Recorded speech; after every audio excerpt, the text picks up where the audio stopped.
ఆయన పరమాత్మ అని చెప్పింది. ఆయన నాకు తల్లి అన్నాడు. ఎందుకని? ఒక అవతారంలో వరం ఇచ్చాడు కాబట్టి ఈ అవతారంలో దాన్ని పూర్తి చెయ్యాలి కాబట్టి తన ధర్మం తాను నెరవేర్చాడు.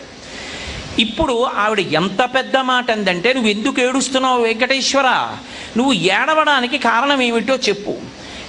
మనోగతం వదాదేశం, అసలు నీ మనసులో ఏముంది ఆదేశించు.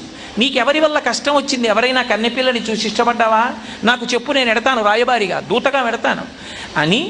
వదాదేశం గౌరవం మయమాకృతాః, చెప్పనంటావా? నా మీద ఒట్టు. నా మీద ఒట్టే కాదు, గౌరవం బలరామస్య. ఆవిడ ఎప్పుడు చెప్పినా వెంకటేశ్వరుడు నా కొడుకని చెప్పలా, దేవకీ వసుదేవుల కొడుకని చెప్పింది. అందుకే మీ అన్న బలరాముడి మీద ఒట్టు, దేవకీ వసుదేవయోహో, దేవకీ వసుదేవుల మీద ఒట్టు. అంతేకాదు, నువ్వు ఎవరు? నువ్వు మహానుభావుడివి. దుఃఖం భవతి తాం దృష్ట్వా, ఏడవలసిన అవసరం నీకేమిటి? నువ్వు ఏడుస్తూ కనబడితే నాకు ఏడుపు వస్తోంది, కాబట్టి నువ్వు ఏడవద్దు అని ఆవిడ మాట అంది. యముక్తం భూత భావన, కొద్దిగా ఏమైనా తినవయ్యా తండ్రి, కాస్త తిను అని. సర్వలోకార్తి సంహర్త, అన్ని లోకముల యొక్క ఆర్తిని హరించగలిగినవాడా, పుణ్యమూర్తే నమోస్తుతే, ఓ పుణ్యమూర్తి నీకు నమస్కరించుచున్నాను అంది. తల్లి భావనతో ఉంటే ఆ మాట అంటుందా? నేను నీకు నమస్కరించుచున్నానని కౌసల్య అందా ఎక్కడైనా? అనదు. వకుళమాత అంది. ఎందుకంది అంటే ఆవిడ దృష్టిలో వెంకటేశ్వరుడు కొడుకు కాడు, పరబ్రహ్మం. వెంకటేశ్వరుడి దృష్టిలో తల్లి. ఎందుకని? తనిచ్చిన మాట పూర్తయిపోవాలి కాబట్టి. నిజంగా తల్లి ఉంటుందా పరమేశ్వరుడికి? కానీ తల్లిగా గౌరవించాలి. కృష్ణావతారంలో మాట ఇచ్చాడు కాబట్టి మాట పూర్తి చేయడానికి ఈ మాట చెప్పాడు ఆయన. ఈ మాట చెప్పింది ఆవిడ. పోను అక్కడతో అయిపోయిందా? ఆయనే చెప్పాడు, అమ్మా గుర్రం ఎక్కి వెళ్ళమ్మా, నీకు కపిలతీర్థంలో కపిలేశ్వర లింగం కనపడుతుంది. శివానుగ్రహం లేకుండా ఏదీ సాధించలేమమ్మా. పరమశివలింగానికి అభిషేకం చెయ్యి, అభిషేకం చేసి నమస్కరించు. కళ్యాణం కురుమే దేవా, శివశంకరతే నమః, మా అబ్బాయికి పెళ్లి చేయించమని నమస్కారం చెయ్యమ్మా, నేను నమస్కారం చెప్పానని చెప్పమ్మా అన్నాడు. ఆవిడ వెళ్ళింది, కపిలలింగానికి నమస్కారం చేసి అగస్త్యాశ్రమానికి వెళ్ళింది. అసలు భవిష్యోత్తర పురాణంలో పెద్ద కీలకం అక్కడ చెప్పారు. వెంకటేశ్వరావతారానికి వకుళమాతకి ఉండే అనుబంధం గురించి అక్కడ చెప్పారు. ఆమె అగస్త్యాశ్రమంలో ఆ ధరణీదేవి యొక్క సేవకులు కొంతమంది, పద్మావతీదేవి చెలికెత్తెలు, ఆమె బాధపడుతోంది మళ్ళీ వెంకటేశ్వరుడు కనపడలేదని శివలింగానికి అభిషేకం చేయించడానికి వచ్చారు బృహస్పతి యొక్క వాక్కు మేరకి. అక్కడ కలుసుకుంది వకుళమాత. కలుసుకుని వాళ్ళని అడిగింది, మీ యొక్క చెలికెత్తే అయిన పద్మావతీదేవికి ఎవరు కనపడ్డారు, ఎందుకు జ్వరం వచ్చింది అని అడిగింది. ఎందుకు చేయిస్తున్నారు అభిషేకం అని. అప్పుడు పద్మావతీదేవి చెలికెత్తెలు వెంకటేశ్వర స్వామి వారి గురించి చెప్తూ ఆయన గొప్పతనం ఏమిటో, ఆయన ఎటువంటి వాడో చెప్పారు.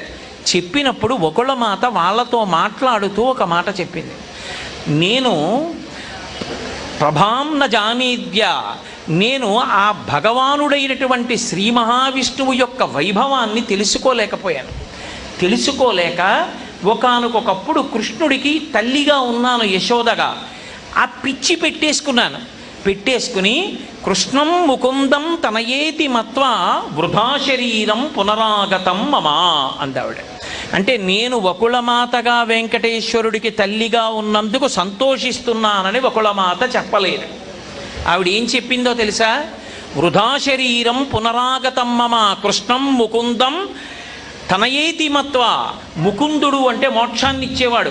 మోక్షమివ్వగలిగినటువంటి ముకుందుడైనటువంటి పరిపూర్ణావతారమైన కృష్ణుడికి ఒకనాడు పెంపుడు తల్లిగా ఉన్న నేను నందుడిలాగే ఆయన పరబ్రహ్మమని గుర్తిరిగి ఉంటే మళ్ళీ పుట్టవలసిన అవసరం ఉండేది కాదు. పిచ్చి పెట్టుకుని తల్లివి అన్న పిచ్చి పెట్టుకుని మళ్ళీ ఇంకా నీకు తల్లిగా ఉంటానని అడిగాను. ఏమైంది దానికి ఫలితం? వృధా శరీరం పునరాగతం మమ, మళ్ళీ శరీరంతో రావలసి వచ్చింది. అసలు నిజంగా నేను ఈ వెర్రి కోరిక కోరి ఉండకపోతే నేను ఎప్పుడో భగవంతుని యందు ఐక్యమైపోయి ఉండేదాన్ని అని తాను తల్లిగా పిలవబడినందుకు ఆమె ఆక్రోశించింది. నేను ఇలా రావడం పొరపాటైంది, రాకుండా ఉంటే నేను భగవంతుని యందు ఐక్యమైపోయేదాన్నంది. దాని అర్థం ఏమిటంటే ఊర్ధ్వముఖ చలనం. ఏదో వినాయకుడికి పార్వతీ పరమేశ్వరులతో అనుబంధం ఎలా ఉంటుందో అన్ని దేవతా స్వరూపాలకి ఉన్నటువంటి తల్లిదండ్రులతో అనుబంధం అలా ఉండదు. అది మారుతుంది ఒక్కొక్క కాలంలో. అది ఆరోహణ ప్రక్రియ యందు ఎవరు తల్లిదండ్రులుగా ఉన్నారో వాళ్ళు అలా అనిపించుకున్నందుకు భగవంతుని ఎందు చేరిపోతారు. అదే వినాయకుడికి పార్వతీ పరమేశ్వరులతో అలా ఉండదు. ఎందుకనంటే అవన్నీ పరబ్రహ్మస్వరూపాలే, అవి వైభవాన్ని ఆవిష్కరింపచేస్తాయి. అదే రామావతారం, కృష్ణావతారం, వెంకటేశ్వరావతారం దగ్గరికి వచ్చేటప్పటికి తల్లిగా వకుళమాత ఉన్నా, తండ్రిగా దశరథుడున్నా, తల్లిగా కౌసల్య ఉన్నా అది వాళ్ళ అభ్యున్నతికి కారణమవుతుంది తప్ప ఇప్పుడు వాళ్ళకొక గుడి కట్టి ఏదో పూజ చేస్తే వాళ్ళు అనుగ్రహించే దేవతా స్వరూపాలు అవుతారని నిర్ధారించడం మాత్రం సాహసం. కాబట్టి ఏమైంది అంటే ఆవిడ చిట్ట చివరికి ఈ మాట చెప్పి ధరణీదేవి దగ్గరికి వెళ్ళింది.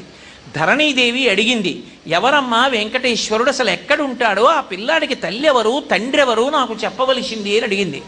అడిగితే నేనే ఆయన తల్లిని అని చెప్పాలి. వెంకటేశ్వరుడైతే ఈమె మా అమ్మ అని చెప్పాడు. ఎందుకని? తన వాక్కు, తాను ఇచ్చిన మాట, తన ధర్మం తాను నిలబెట్టుకుంటాడు. లేకపోతే అమ్మని ఎలా చూడాలన్నది మనకు అర్థం కాదు. మనం అమ్మని ఎలా చూడాలో నేర్పడానికి ఆయన మనకు అలా నేర్పుతాడు తప్ప వకుళమాత మాత్రం ఏం చెప్పిందంటే నేను తల్లిని వెంకటేశ్వరుడికని ఆవిడ చెప్పుకోలేదు. ఆవిడేం చెప్పుకుందంటే ధరణీదేవితో మాట్లాడుతున్నప్పుడు ఆవిడ దేవకీ జననీతస్య జనకః సూరనందనః, ఆయన యొక్క తల్లి దేవకీదేవి, ఆయన యొక్క తండ్రి శూరుని యొక్క కుమారుడైన వసుదేవుడు అంది. ఎక్కడైనా మళ్ళీ తల్లిదండ్రుల్ని చెప్పడంలో పొరపాటుగా అర్థం చేసుకుంటారేమో అని వసుదేవుడి తండ్రి పేరు కూడా చెప్పింది. చెప్పి జనకః శూరనందనః నిశాకర కులంతస్య, ఆయన పుట్టింది చంద్రవంశంలో పుట్టాడు. నామ్నా కృష్ణమితి స్మృతః, ఆయన పేరు కృష్ణుడు. ఇప్పుడు పాపములను పోగొట్టడానికి వచ్చాడు కాబట్టి వెంకటేశ్వరుడు అంటున్నారు. ఇప్పటికీ ఆయన పేరు కృష్ణుడే. ఆయన తల్లిదండ్రులు దేవకీ వసుదేవులే, అన్నగారు బలరాముడే, ఆయన యొక్క పేరు కృష్ణుడే అంటూ ఆవిడ వశిష్ఠగోత్రచోత్పన్నో నక్షత్రం శ్రవణం తథా, వశిష్ఠగోత్రంలో పుట్టాడు ఆయన, నక్షత్రం శ్రవణం నక్షత్రం అని చెప్పింది తప్ప ఎక్కడా నేను వెంకటేశ్వరుడి తల్లినని వకుళమాత చెప్పలేదు. పురాణాన్ని జాగ్రత్తగా పరిశీలనం చేసినప్పుడు అనుబంధాలని చెప్పేటప్పుడు తీసుకోవలసినటువంటి జాగ్రత్త ఎంత పరాకుగా ఉంటుందో మనకి విషదం అవుతుంది. అంటే వకుళమాత ఇంకానే తల్లిని తల్లిని తల్లిని అని పట్టు కూర్చుంటే మళ్ళీ ఏదో వరం అడిగి ఏదో భ్రాంతితో మళ్ళీ లోపల మనసులో కారణం ఉండిపోతే మళ్ళీ పుట్టవలసి ఉంటుంది. సనత్కుమారాచార్యుల వారంతటి వారు సుబ్రహ్మణ్యుడిగా రావాల్సి వచ్చింది. దేవసేనని జయించాలని కోరిక ఉండిపోతే త్రిపురారహస్యంలో చెప్పారు ఎందుకు వచ్చాడో ఆయన. మహాజ్ఞాని అయినటువంటి వాడు మళ్ళీ రావలసి వచ్చింది. కాబట్టి వకుళమాత కూడా యశోదాదేవిగా ఉండి కృష్ణం ముకుందం అని ఉంటే నందుళ్ళే అయిపోను. కృష్ణం ముకుందం తనయేతి మత్వా వృధా శరీరం పునరాగతం మమ అంది. కృష్ణుడు ముకుందుడని గుర్తెరగలేకపోయాను, మళ్ళీ తల్లిగా ఉండాలనుకుని వృధా శరీరంతో మళ్ళీ వచ్చానంది. ఈవిడ వైపు నుంచి ఇప్పుడు తెలుసుకుంది పరబ్రహ్మం అని, అందుకని ఆయన ఎందు ఐక్యం అవుతుంది. వెంకటేశ్వరుడి వైపు నుంచి ఆయన ఎప్పుడూ ధర్మాన్ని లోకానికి చూపించాలి. ఈశ్వరుడే లోకానికి ధర్మాన్ని చూపించకపోతే చూపించేవాడెవరు? రాముడు అవతారంగా వచ్చినా విష్ణు అయినా తండ్రి విషయంలో తండ్రి ధర్మాన్ని పాటించాలి, తల్లి విషయంలో తల్లి ధర్మాన్ని పాటించాలి, భార్య విషయంలో భార్య ధర్మాన్ని పాటించాలి, తమ్ముడి విషయంలో తమ్ముడి ధర్మాన్ని పాటించాలి. లేకపోతే రాముడు తల్లినే గౌరవించలేదు, మనం ఎందుకు గౌరవించాలంటాం? వెంకటేశ్వరుడు తల్లిగా నీకు మళ్ళీ అవకాశం ఇస్తున్నానన్నందుకు తల్లిగా ఎంత గొప్ప గౌరవం ఇచ్చాడంటే, లోకంలో అమ్మ అన్న మాటకి పట్టాభిషేకం ఏమిటి అంటే ఒక్కటే. కొడుకు ఎంత గొప్పవాడు కానివ్వండి, అమ్మని మా అమ్మ మా దగ్గరే ఉంటోందండి అన్న కొడుకెవరో వాడు తుచ్చుడు, వాడు సంస్కారం లేనివాడు. అమ్మ మీ దగ్గర ఉండడం ఏమిటి? ఎంత పెద్దదైపోయినా మా అమ్మ నా దగ్గరే ఉంటోందండి ఇప్పుడు అనకూడదు. మా అమ్మ చేతి అన్నం తింటున్నానండి అన్నది. అమ్మ ఎంత పెద్దదైపోనివ్వండి, ఆవిడ వండి పెట్టిందా లేదా అన్నదానితో కూడా సంబంధం ఉండదు. అమ్మని మించిన దైవం లేదు. అమ్మ అనారోగ్యంతో మంచంలో పడుకునున్నా కొడుకు అన్నం తిన్న సమయాన్ని లెక్కలో పెట్టుకుని చెప్తుంది. వాడు కడుపు నిండా అన్నం తినలేదని దగ్గరికి పిలిచి చేయి పట్టుకుని, ఏ నాన్న అంత గబగబా తిన్నావు, బావులేవా ఆధరవులు, కడుపు నిండలేదా అని వాడికి కొంచెం ఏదైనా 2 పళ్ళు పెట్టండి, వాడు ఇవాళ కడుపు నిండా తినలేదే అంటుంది. ఏం నాన్న మనసు బావులేదా అంటుంది. అమ్మ అంటే అన్నం పెడుతుంది. వెంకటేశ్వరుడు లోకానికి అంతటికీ కూడా అమ్మని ఎలా గౌరవించాలో చూపించాలనుకున్నాడు. కాబట్టే వకుళమాతను ఎక్కడుంచాడు? వకుళమాతని మళ్ళీ వెళ్ళి ఎక్కడో ఉండమని చెప్పలేదు వెంకటేశ్వరుడు. వెంకటేశ్వరుడు ఏ ఆనందనిలయ విమానంలో ఉన్నాడో అక్కడే వకుళమాత కూడా ఉంది. ఉండి వంటశాలలోకి చూస్తూ ఉంటుంది. ఆవిడ కన్నాలుంటాయి, అందులోంచి చూస్తూ ఉంటుంది. చూస్తూ వెంకటేశ్వరుడికి వంట అమ్మ చేసి పెడుతోంది. అమ్మ చూసి, అమ్మ వంట వాళ్లతో చేయించి పెట్టడం అంటే అమ్మ చేసి పెట్టడమే. వాడు సరిగా పోపు పెట్టకపోతే అమ్మే లేచెళ్ళి పోపు పెడుతుంది. ఒరే అన్ని మిరపకాయలు లేకరా మా అబ్బాయికి కారం అంటుంది. కాబట్టి అమ్మ చేతి అన్నం వెంకటేశ్వరుడు తింటున్నాడు. అంటే ఇప్పుడు వెంకటేశ్వరుడు మనని ఏం నేర్చుకోమని చెప్పాడు? ఒరే మీరు నా దగ్గరికి వచ్చి ముడుపులు ఇచ్చేసి నా దగ్గరికి వచ్చేసి పొర్లు దండాలు పెట్టేస్తే నేను పొంగిపోను. అమ్మని తీసుకెళ్ళి వృద్ధాశ్రమంలో చేర్చడం అనేటటువంటి ప్రక్రియ ఈ దేశంలో ఆగిపోతే, వృద్ధాశ్రమాలు మూతబడిపోతే, ఎవరి తల్లిని తండ్రిని వాళ్ళు చూసుకుంటే, నువ్వు ఎక్కడ ఉన్నవాడవు అక్కడే ఉండి గోవిందా అన్నా నేను నిన్ను అనుగ్రహిస్తాను. మీ అమ్మని వృద్ధాశ్రమంలో చేర్చి నా దగ్గరికి వస్తే నిన్ను అనుగ్రహించాను. నేను మా అమ్మ చేతి అన్నం తింటున్నాను. నేను ఎక్కడున్నానో మా అమ్మ అక్కడే ఉంది, మా అమ్మతోనే కలిసి ఉన్నాను. అందుకే మీరు చూడండి, భవిష్యోత్తర పురాణం జాగ్రత్తగా చదవండి. ప్రతి కీలక ఘట్టంలో వెంకటేశ్వరుడు తల్లిని కలుపుకున్నాడు. కలుపుకుంటూ ఒక మాట చెప్పాడు, త్వమ్మే మాతా పితా దేవి భ్రాత మతులయేవచ అన్నాడు. అమ్మ నువ్వు నాకు అమ్మవే కాదమ్మా, ఈ అవతారంలో నాకు అన్నైనా తమ్ముడైనా మేనమామైనా తల్లి అయినా తండ్రి అయినా నువ్వే, ఇంకొకళ్ళు లేరమ్మా అన్నాడు. ఎందుకని? ఆవిడకొక్కరికే వరం ఇచ్చాడు కాబట్టి ఆవిడకొక్కటికే ఆ స్థానం ఇచ్చాడు. నందుడు అడగలేదు, ఆయన ఇవ్వలేదు. కాబట్టి భగవంతుని యొక్క అనుబంధాలని అర్థం చేసుకోవడం అనేటటువంటిది జాగ్రత్తగా అర్థం చేసుకోవాలి. నేను మీకు నిన్నటి నుంచి విఘ్నేశ్వరుడికి తల్లిదండ్రులతోటి మేనమామతోటి ఉన్న అనుబంధాలు చెప్తున్నాను. అవి పరస్పర పోషకాలు. ఒకళ్ళ వలన ఒకళ్ళు తరించడం అనేటటువంటి మాట ఉండదు. పరమశివుడికి కుమారుడిగా వినాయకుడు వచ్చినా, వినాయకుడు నా కుమారుడని పరమశివుడన్నా, శివుడు శివుడుగా మోక్షప్రదాత, పార్వతి పార్వతిగా మోక్షప్రదాత, వినాయకుడు వినాయకుడుగా మోక్షప్రదాత. రాముడికి తండ్రిగా దశరథుడు వచ్చినా దశరథుడు మోక్షప్రదాత కాడు, దశరథుడు అనుగ్రహప్రదాత కాడు. దశరథుడికి ప్రతిష్ట లేదు, దశరథుడికి దేవాలయాలు కట్టలేదు ఈ దేశంలో. కాబట్టి అనుబంధాలు అర్థం చేసుకునేటప్పుడు కొన్నింటిలోంచి ధర్మం మాత్రమే తీసుకోవాలి. కొన్నింటిల్లోంచి అన్నీ పరబ్రహ్మస్వరూపాలే అయినప్పుడు అన్నిటికీ వేరు వేరు దేవాలయాలు ఉండి అనుగ్రహిస్తాయి. శివుడికి దేవాలయం ఉంటుంది, అమ్మవారికి దేవాలయం ఉంటుంది, విష్ణువుకి దేవాలయం ఉంటుంది, వినాయకుడికి దేవాలయం ఉంటుంది. శివుడి గుళ్ళో వినాయకుడు ఉండొచ్చు, వినాయకుడి గుళ్ళో శివుడు ఉండొచ్చు, అమ్మవారి గుళ్ళో వినాయకుడు ఉండొచ్చు. శ్రీకాళహస్తి క్షేత్రానికి వినాయకుడితో కలిసి అమ్మవారు వాహనం మీద వచ్చింది అని ఇప్పటికీ చెప్తారు పెద్దలు. కాబట్టి ఎవరితో ఎవరు కలిసి ఉన్నారు, ఎవరికెవరు అనుగ్రహించారు, ఎవరికెవరు సాయపడ్డారన్న దానివల్ల ఒకరికన్నా ఒకరు తక్కువ అవ్వడం అన్నది ఉండదు. దానివలన లోకానికి ఒక పాఠం నేర్పడం అవుతూ ఉంటుంది. ఎవరికి వారే ఆ స్థాయిలో ఆ మూర్తి మోక్షప్రదాతగా పరబ్రహ్మస్వరూపంగా నిలబడతాడు. అంత మాత్రం చేత మీరు ఇప్పుడు నేను చెప్పినటువంటి ఉపన్యాసాన్ని మీరు అన్వయం చేసి భగవంతుడు అప్పుడప్పుడు తల్లిదండ్రులుగా స్వీకరించిన వాళ్ళందరూ కూడా మోక్షప్రదాతలుగా స్వీకరించడాన్ని ఆర్షవాంగ్మయం అంగీకరించదు. అలా అయితే వినాయకుడి తండ్రి అయిన శివుడికి ఎన్ని దేవాలయాలు ఉన్నాయో రాముడికి తండ్రి అయిన దశరథుడికి అన్ని దేవాలయాలు ఉండాలి. దశరథుడి భార్య అయిన కౌసల్య సుమిత్ర కైకేయులకి కూడా అన్ని దేవాలయాలు ఉండాలి. ఉన్నాయా? ఉండవు. ఎందుకుండవంటే ఒక్కటే కారణం, అప్పుడు ధర్మాన్ని అన్వయం చేస్తాం. రాముడు తండ్రి పట్ల ఎలా ప్రవర్తించాడు, తల్లుల పట్ల ఎలా ప్రవర్తించాడు. రాముడి లాంటి కొడుకున్నందుకు దశరథుడు ఏమయ్యాడు? నువ్వు నీ తండ్రికి కొడుకు అయినందుకు నీ తండ్రి ఉన్నత స్థానాలు పొందేటట్టు పుత్రధర్మాన్ని అలా నెరవేర్చు. అది తెలుసుకోవడం వరకే తప్ప యశోద నేను తల్లిగా ఉండిపోవాలని కోరుకున్నట్టు పురాణంలోనే లేదు. అసలు నాకు తల్లిగా ఉండాలన్న కోరికే మళ్ళీ శరీరం తెచ్చింది. అది లేకపోతే నేను ఐక్యమైపోయి ఉండేదాన్నని బాధపడింది అనడానికి మాత్రం సాక్ష్యాలు ఉన్నాయి పురాణంలో. కాబట్టి భగవంతుని పట్ల ఉండేటటువంటి అనుబంధాలని అర్థం చేసుకునేటప్పుడు ఏది ఎక్కడ ఉద్ధరణ హేతువో, ఏది అనుగ్రహ హేతువో, ఏది దేవతాస్వరూపమో జాగ్రత్తగా అర్థం చేసుకుని అన్వయం చేసుకుని ధర్మాన్ని ఎలా ఆచరించాలో అలా ఆచరించాలి తప్ప అక్కరలేని అనవసరపు అయోమయానికి గురి కాకూడదు. కాబట్టి భగవానుడైనటువంటి వినాయకుడికి శ్రీకాంతో మాతులో యస్య జననీ సర్వమంగళ జనక శంకరో దేవ తం వందే కుంజరాననం. ఓ కుంజరాననం అంటే కుంజర, ఒక్క ఏనుగుకే అనేకమైనటువంటి పేర్లు ఉన్నాయి. కుంజరము అన్న పేరు ఎందుకు వచ్చింది అంటే దానికి కణతల కింద చిన్న చిన్న సొట్టలు ఉంటాయి ఏనుగుకి ఉండి, అందులోంచి మదజలం కారుతుంది. కారినప్పుడు తుమ్మెదలు వాళ్తాయి. తుమ్మెదలు కూడా చమత్కారంగా వాళ్తాయి. ఆడ తుమ్మెదల్ని ముందెళ్ళమంటాయి. ప్రేమతో మదజలాన్ని తాగిస్తాయి. వచ్చి వాళ్తే అది దాని చెవులతో తరుముకుంటుంది. ఆ తరిమినప్పుడు సీతాకోక చిలుకలు మళ్ళీ తుమ్మెదలు లేచిపోతూ ఉంటాయి. అది వినాయకుడి యొక్క విజయం అని చెప్పి దాని మీద అబ్బో ఎన్ని శ్లోకాలు వచ్చాయో లోకంలో. అలా అందమైనటువంటి మదధారలు కారుతూ ఉంటాడు ఆయన. ఆ తమ్మందే కుజరాననం, ఏనుగు ముఖమున్నవాడా అని కీర్తించారు. ఏనుగు ముఖం ఉంటే ఏమిటి గొప్పతనం? ఏనుగుకి ఒక లక్షణం ఉంటుంది. పెద్ద పని చెయ్యగలిగినా ఆయనే, చాలా చిన్న పని చెయ్యాలన్నా ఏనుగే. రెండిటి విషయంలోనూ కూడా కౌశలం ఏనుగుది. ఏనుగు ఒక్కదానికి ఉన్న లక్షణం ఏమిటంటే అది దాని తొండంతో దేవదారు దుంగని ఎత్తి అవతల బారేస్తుంది.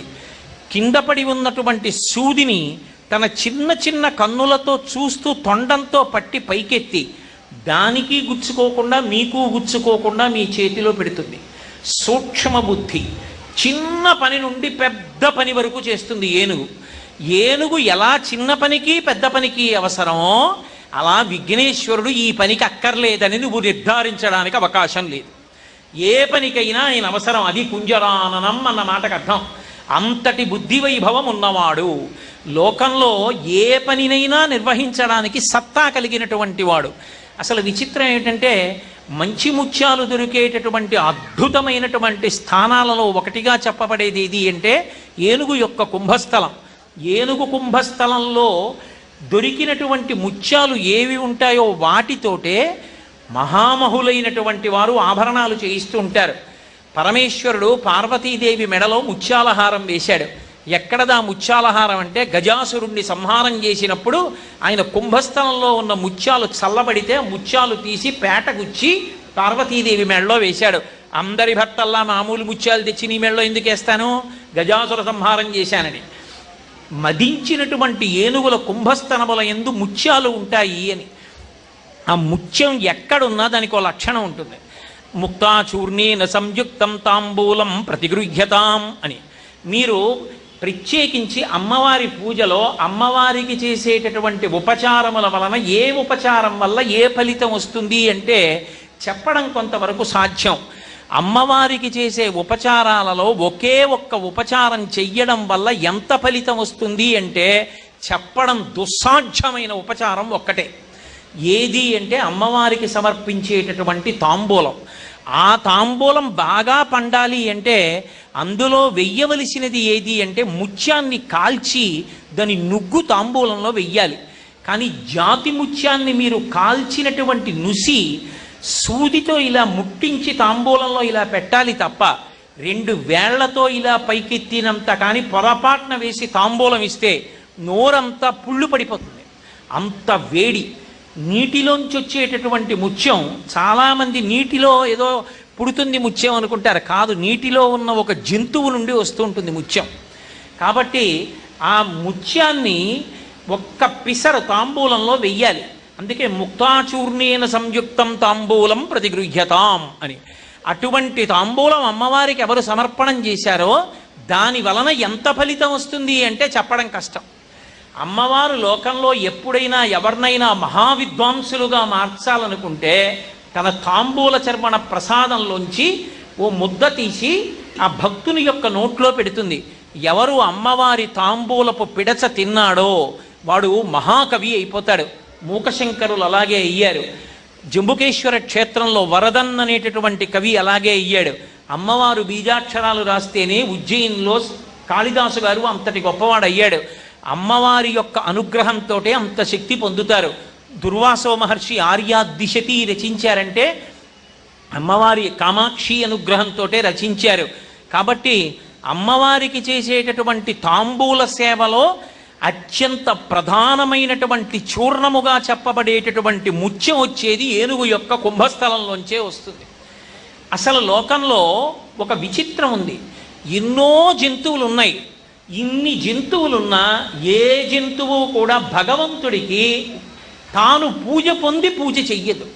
ఒక్క ఏనుగు మాత్రమే అలా పూజ చేస్తుంది. ఇప్పటికీ మీరు శృంగేరి పీఠానికి కాంచీపురంలో ఉన్నటువంటి కామకోటి మఠానికి వెడితే కనపడుతుంది. ఉదయం వేళలో శృంగేరి మఠంలో చేస్తారు, సాయంకాలం వేళలో కామకోటి మఠంలో చేస్తారు. కామకోటి మఠంలో ఏనుగుకి పూజ చేసి ఏనుగు పూజ పుచ్చుకుంటుంది, గజ పూజ అంటారు. గోవుకి చేసే పూజ పశు పూజ కాదు, గోపూజ. గోపూజకి గజ పూజకి ఒక భేదం ఉంటుంది. గోవుకి పూజ చేసిన తర్వాత గోవు వెళ్ళిపోతుంది. ఇప్పటికీ కామాక్షి దేవాలయంలో తెల్లవారుజామున సుప్రభాతం అయిపోయిన తర్వాత గోవు వస్తుంది. అమ్మవారి వైపుకి పృష్ఠభాగం పెట్టి నించుంటుంది. నించుంటే పృష్ఠభాగానికి పూజ చేస్తారు, వెళ్ళిపోతుంది గోవు. గజానికి పూజ చేస్తారు, ఏనుగుకి మఠంలో చేస్తారు. చేసినప్పుడు ఏనుగు పూజ చేయించుకుని వెళ్ళదు. ఏనుగు పూజ అంతా పుచ్చేసుకున్న తర్వాత జయఘోష చేస్తుంది. జయఘోష చెయ్యగలిగినటువంటి ప్రాణి మనుష్యుని తర్వాత ఏనుగు ఒక్కటే. ఏనుగు తొండాన్ని పైకెత్తి ఘీంకారం చేసింది అనుకోండి, దాన్ని జయఘోష అంటారు. అందుకే ఈయన ఐశ్వర్యం ఎంత గొప్పది అంటే ఈయన ఇంటి ముందు ఏనుగులు నిలబడి అరుస్తూ ఉంటాయంటారు. విరాటపర్వంలో ధర్మరాజు గారి యొక్క గొప్పతనం చెప్పవలసి వస్తే ద్రౌపదీదేవి అంటుంది, ఈయన ఇంటి ముందు ఏనుగులు గుంపులు గుంపులుగా నిలబడి తొండములు ఎత్తి ఘీంకరిస్తే వాటి మదజల ధారల యందు మహారాజులు నడిచి వెళుతున్నప్పుడు ఒకళ్ళనొకళ్ళు ఒరుసుకుంటే ఆభరణములలో ఉన్న రత్నముల గుండ కింద పడితే అదంతా అందులో పడి జారుగా తయారైంది అంది. అంత గొప్పగా ఏనుగు తాను పూజ అందుకోవడమే కాదు, భగవంతుని ముందు జయఘోష చేస్తుంది. జయఘోష అందుకోవడానికి అర్హులెవరు అంటే ఒక్క శంకర భగవత్పాదులే. అందుకే శంకరాచార్యుల వారి అవతారం మొత్తం మీద శంకర భగవత్పాదులకు ఓటమి అన్న మాట లేదు. అందుకే ఎప్పుడైనా శంకర భగవత్పాదుల మీద భజన చేస్తే వారి నామం చెప్తే జయ జయ శంకర హర హర శంకర అంటారు. సాయంకాలం కామకోటి మఠంలో పూజ అంతా పూర్తయిపోతే శంకరాచార్యుల వారి యొక్క చందన పాదుకలు ఉంటాయి, చందనదారువులోంచి చేసిన పాదుకలు. శంకరాచార్యుల వారి పాదుకలు పెడతారు పీఠం మీద. పెడితే ఏనుగొచ్చి ఆ పాదుకలను చూసి తొండమెత్తి ఘీంకారం చేస్తుందంటే జయ జయ శబ్దం చెప్పింది అని గుర్తు. అందుకే ఇప్పటికీ దేవాలయాల ముందు ఏనుగులు నిలబెట్టి ఉంచుతారు. దక్షిణ దేశంలో తమిళనాట, కేరళ రాష్ట్రంలో, కన్నడ దేశాల్లో చాలా ఎక్కువ. మనకి ఆంధ్రదేశంలో ఒక్క తిరుమల లాంటి క్షేత్రాలలో తప్ప పెద్ద పెద్ద దేవాలయాల్లో నిజానికి ఏనుగుల్ని దేవాలయాల ముందు ఉంచేటటువంటి స్థితి మనం చూడట్లేదు.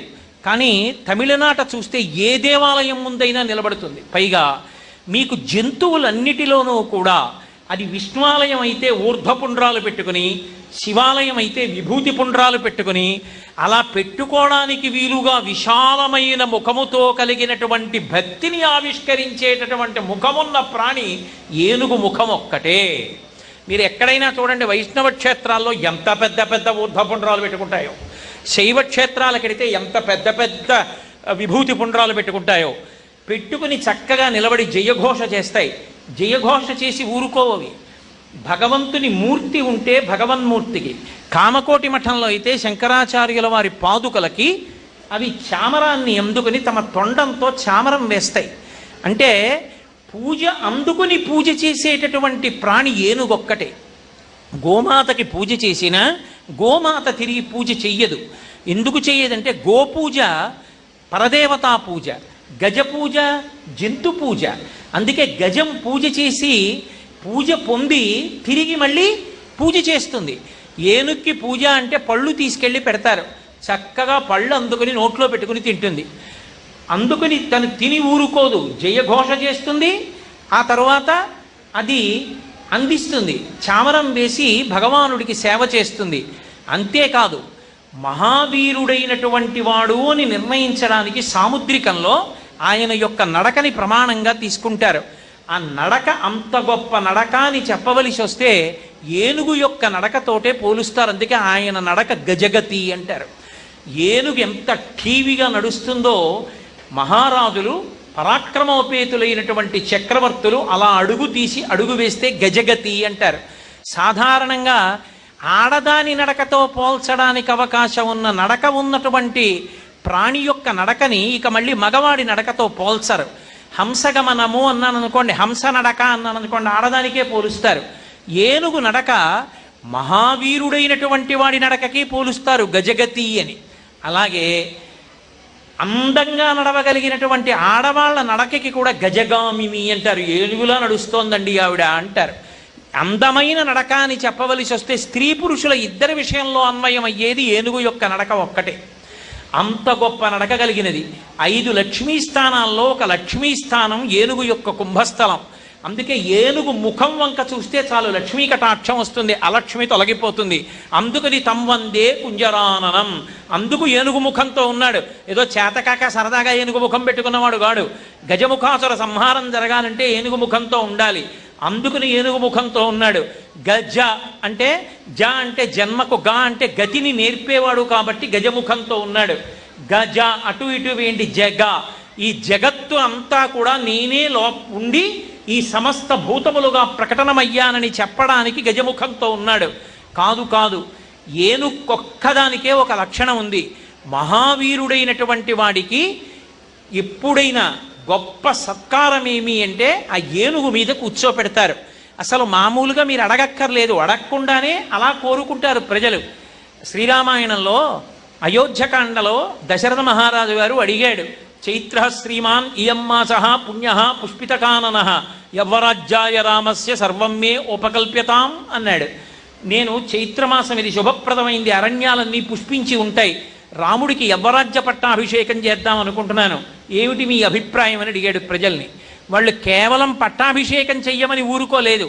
వాళ్ళన్నారు, మాకు ఎటువంటి రాముణ్ణి చూడాలనుందో తెలుసా, ఇచ్చామోహి మహాబాహుం రఘువీరం మహాబలం, మహాబలవంతుడైనటువంటి రఘువీరుడైనటువంటి రాముణ్ణి మేము ఎలా చూడాలనుకుంటున్నామంటే గజేన మహతాయాంతం రామంఛత్రవృతాననం, ఆ ఏనుగు యొక్క కుంభస్థలం మీద కూర్చుని వస్తున్న రాముణ్ణి మాకు చూడాలనుంది. అంటే ఏనుగు యొక్క కుంభస్థలం మీద కూర్చుని వస్తున్న రాముడంటే యవ్వరాజ్య పట్టాభిషేకం పొంది యువరాజుగా వస్తున్న రాముడిగా, చక్రవర్తిగా వస్తున్న రాముడిగా, మాకు పరిపాలకుడైన రాముడిగా మాకు చూడాలనుంది.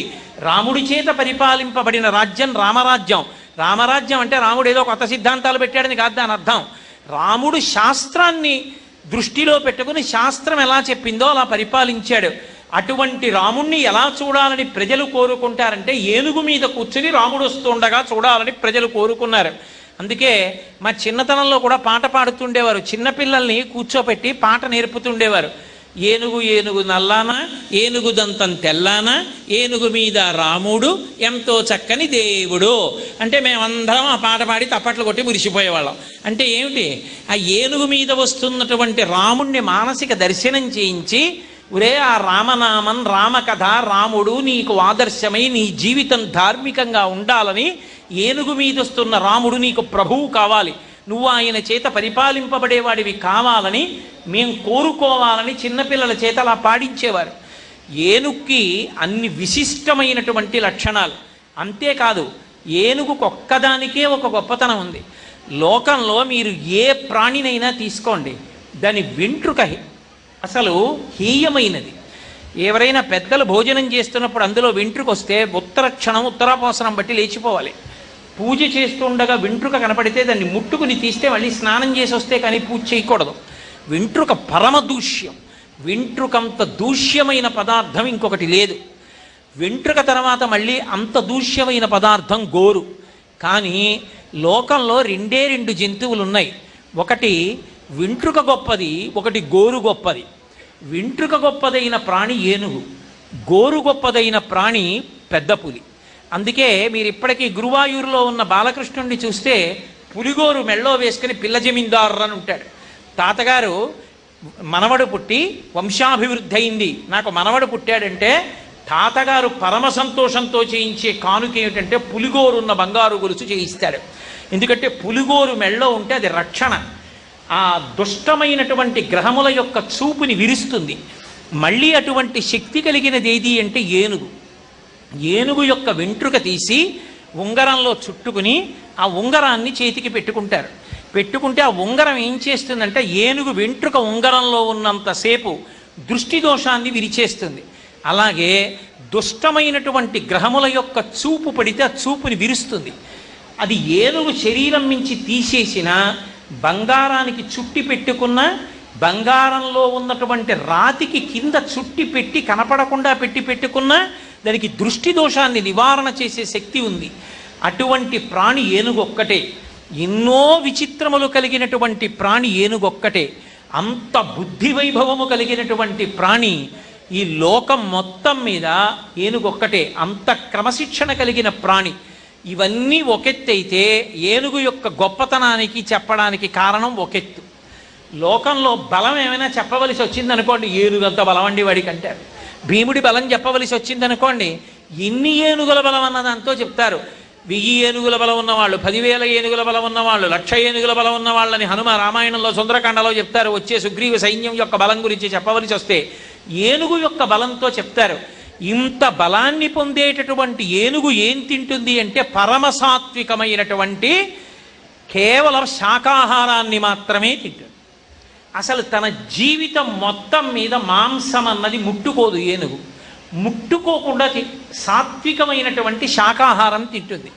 తన జీవితం మొత్తం మీద శాకాహారం ముట్టుకోదు సింహం. గ్రాసము లేక సృక్కినను జీర్ణతృణంబు మేయునే అని గడ్డి పరక కూడా ముట్టుకోదు ఏనుగు సింహం. అటువంటి సింహానికి ఎవరి మాంసం ఇష్టం అంటే ఏనుగు కుంభస్థలంలో ఉన్న మాంసమే సింహానికి ఇష్టం. అంటే పుట్టినప్పటి నుంచి శాకాహారం తిని బతికినటువంటి ప్రాణి మాంసం మాంసాహారికి ఇష్టం. అసలు లోకంలో బలం ఎక్కడి నుంచి వస్తుంది, బుద్ధి ఎక్కడి నుంచి వస్తుంది అంటే శాకాహారంలోంచి అని తీర్పు చెప్పిన ప్రాణి, లోకంలో సమతౌల్యాన్ని పాటించి అహింసని ప్రబోధం చేసిన ప్రాణి, నీ తోటి ప్రాణిని చంపి తినకురా అని ప్రబోధం చేసిన ప్రాణి ఏనుగొక్కటే. కాబట్టి అది శాకాహారమే తింటుంది. శాకాహారం తిని అంత బుద్ధి వైభవాన్ని పొందుతుంది. ఎన్ని విశేషాలు! అసలు ఆ ఏనుగే లోకంలో ఎన్నో అద్భుతాలను సృష్టించింది. అసలు భాగవతం మొత్తం మీద నిత్యపారాయణ యోగ్యత కలిగేటట్టుగా శరణాగతి చేసి శ్రీ మహావిష్ణువుని భూమి మీదకి తీసుకొచ్చింది ఏనుగే. అందుకే భాగవతంలో ఎన్నో స్కంధాలలో ఎన్నో కథలు తెలియని వాళ్ళు ఉంటారు. రంతిదేవుడి కథ తెలుసా అంటే తెలియకపోవచ్చు, ధ్రువోపాఖ్యానం తెలుసా అంటే తెలియకపోవచ్చు, దక్షయజ్ఞం తెలుసా అంటే తెలియదండి అనేవాళ్ళు ఉండొచ్చు, సుయజ్ఞోపాఖ్యానం తెలుసా అంటే తెలియదనొచ్చు, గజేంద్ర మోక్షణం తెలుసా అంటే నాకు తెలియదండి అని ఎవరనరు. ఇంతమంది భాగవతుల కథలు తెలియవేమో కానీ ఒక ఏనుగు యొక్క కథ మాత్రం అందరికీ తెలుసు. ఏనుగు వాహనంగా భగవంతుణ్ణి మోస్తుంది, తన మీద పెట్టుకొని ఎవ్వరూ లేకపోయినా సరే పరమ క్రమశిక్షణగా భగవన్మూర్తి ఒరగకుండా తీసుకెడుతుంది. తీసుకెళ్ళడమే కాదు, ఏనుగుకొక్కదానికే ఒక లక్షణం ఉంటుంది. తన ప్రాణం పోయే వరకు యజమానిని కాపాడుకుంటుంది. ఆ లక్షణం ఉన్నది ఏనుగు ఒక్కటే. అందుకే చక్రవర్తులందరూ ఏనుగు మీద కూర్చుని యుద్ధం చేస్తారు. ఎందుకు చేస్తారంటే ఒకవేళ ఏ కారణం చేతనైనా వాళ్ళు స్పృహ తప్పిపోయినా ఏనుగు తన తొండంతో శత్రు సైన్యాన్ని పరిమారుస్తూ కాళ్ళ కింద పెట్టి తొక్కుతూ అతివేగంగా ఆ రాజుని కోటలోకి తీసుకొచ్చి దింపేస్తుంది. మన దేశంలోనే మహానుభావుడు రాజపుత్రుల్లో మహావీరుడైనటువంటి రాణా ప్రతాప్ సింగ్ ఒకానొకప్పుడు మహమ్మదీయ సైన్యంతో యుద్ధం చేస్తున్నప్పుడు స్పృహ తప్పి ఒరిగిపోయాడు. ఒరిగిపోతే ఆయన్ని వెనక్కి తీసుకొచ్చినటువంటి ప్రాణి ఒక గుర్రం. ఏనుగు తేవడం తేలిక, ఇంకా పైన అంబారీ ఉంటుంది. గుర్రం తేవడం మరీ కష్టం, జారిపోతాడు. గుర్రం తన మీద పడిపోయిన రాణా ప్రతాప్ సింగ్ కింద పడిపోకుండా కాసుకుంటూ దౌడు తీసి అంతఃపురానికి తీసుకొచ్చింది. రాణా ప్రతాప్ సింగ్కి ప్రాణభిక్ష పెట్టిన గుర్రం చేతక్ కనుక ఆ చేతక్లా అది ఎక్కిన వాడిని కాపాడుతుందని చెప్పడానికి బజాజ్ కంపెనీ వాళ్ళు ఆ పేరు దత్తత తీసుకుని చేతక్ అని కొన్నాళ్ళు స్కూటర్లు పెట్టారు. ఈ దేశంలో అంత గొప్ప ప్రఖ్యాతి పొందినటువంటి వాటిల్లో గుర్రాలు, ఏనుగులు ఉన్నాయి. అందుకే అశ్వపూజ, గజపూజ, గోపూజ పూజలు ఉన్నాయి. భగవంతుణ్ణి తీసుకొచ్చి నిలబెట్టి ఆ శరణాగతి ప్రతిరోజు ఉదయం పారాయణ చేసుకునే యోగ్యంగా తీసుకొచ్చిన ప్రాణి ఏనుగొక్కటే గజేంద్ర మోక్షణంలో. గజేంద్ర మోక్షణంలో ఒక్క పద్యం కూడా రాని వాళ్ళు లోకంలో ఎక్కడ ఉండరు. అంత గొప్ప ప్రాణి ఏనుగు. అసలు ఏనుగు దాని వైభవము అని ఒక ఉపన్యాసం చెప్పమంటే కొన్ని నెలలు చెప్పవలసి ఉంటుంది. అంత గొప్ప ప్రాణి. ఇన్ని గొప్పతనాలు ఉన్నటువంటి ప్రాణి తన కొరకు అని తాను చేసుకునేది కన్నా లోకం కోసం అది చేసేటటువంటి ఉపకారాలు అనితర సాధ్యమైనవై ఉంటాయి. శరీరానికి బలమన్నా ఏనుగే, బుద్ధిశక్తి అన్నా ఏనుగే, క్రమశిక్షణ అన్నా ఏనుగే.